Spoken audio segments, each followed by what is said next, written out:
Warga di Jalan Jenderal Ahmad Yani Silaberanti, Jakabaring, Palembang menangkap dua tersangka Jamret, Robert, dan Agung. Warga yang marah karena kelakuan tersangka sempat menghakimi hingga terluka.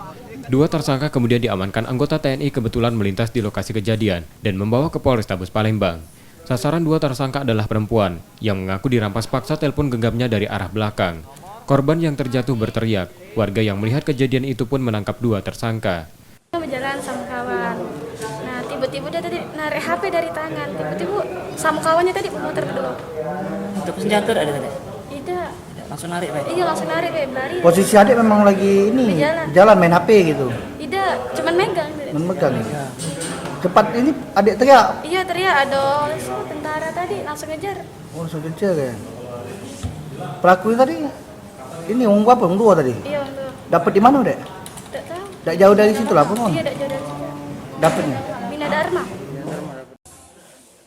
Dua tersangka kini masih berada di Polrestabes Palembang untuk dilakukan perawatan pada lukanya sebelum menjalani pemeriksaan. Yudi Kiswanto, Kompas TV, Palembang.